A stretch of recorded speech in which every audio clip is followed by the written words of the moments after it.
Imagine winning the biggest lottery in human history every year for a century.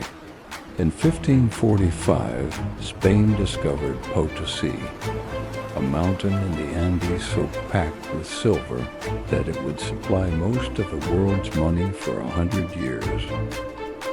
Treasure fleets carried it home by the hundreds of tons. Spain became the superpower of the age, the empire on which the sun never set, before Britain borrowed the phrase. And here is the riddle this episode exists to solve.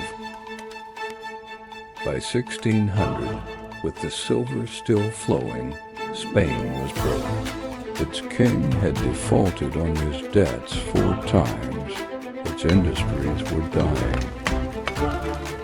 The lottery winner was ruined by the jackpot. This is the original resource curse.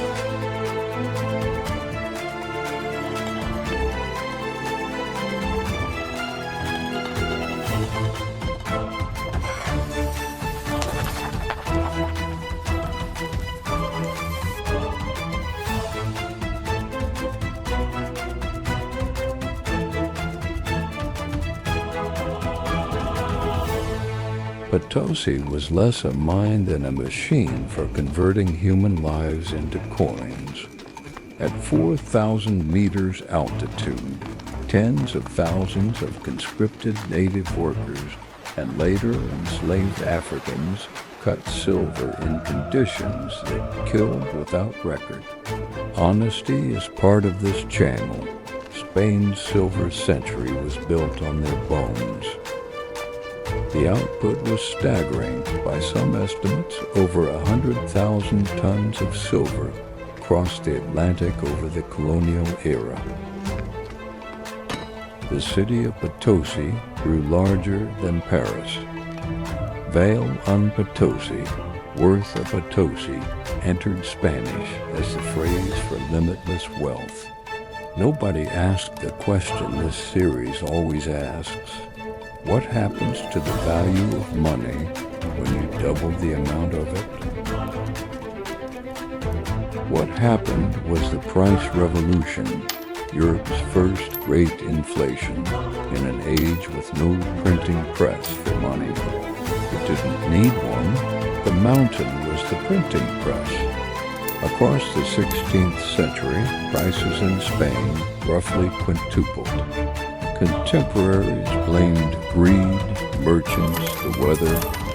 A few sharp minds, priests at the school of Salamanca, worked out the truth a century before economists named it. More silver chasing the same bread means dearer bread. Spain had discovered, without understanding it, the law every hyperinflation in this series obeys. The silver wasn't wealth, it was money. And money you didn't earn behaves like money you can't keep. Here's the mechanism, and watch how modern it feels. Silver made Spain a nation of buyers. Why weave cloth in Toledo when Flemish cloth arrives finer and cheaper? Why build workshops when the fleet brings the means to buy anything? Spanish industry withered. Agriculture stagnated. The talented went to war, to court, or to the colonies, anywhere but commerce. Meanwhile, the crown, feeling infinitely rich, spent infinitely. Endless wars in Flanders, France, and against the Ottomans. The Armada against England, lost in a week of storms. Spain's silver flowed straight through Spanish hands to Genoese bankers, Dutch merchants, English wool towns, enriching precisely the rivals who would replace her. And so, the punchline history students never believe. The richest empire on earth went bankrupt 4 times under one king. Philip II, ruler of the Silver Mountain, suspended payments to his creditors in 1557, 1560, 1575, and 1596.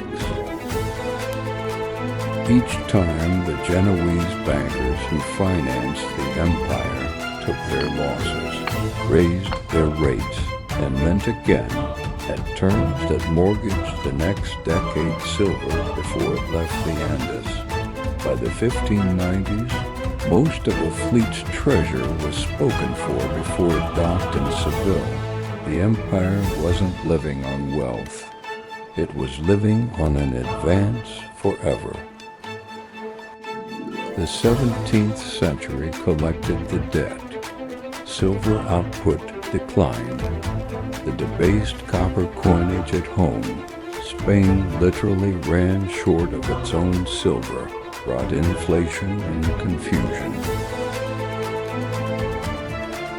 Castile's population fell, industry never recovered, and Spain began its long slide from superpower to bystander, so complete that historians call the era the decline of Spain, as if it were a season. The nation that had owned the world's money ended the century importing its manufactures, its finance, and eventually its dynasty. The mountain still stands in Bolivia, hollowed out. So in a sense, does the lesson. Spain's warning sign is the oldest in the series, and the most personal. Income is not wealth. Wealth is the capacity to produce skilled industry institutions.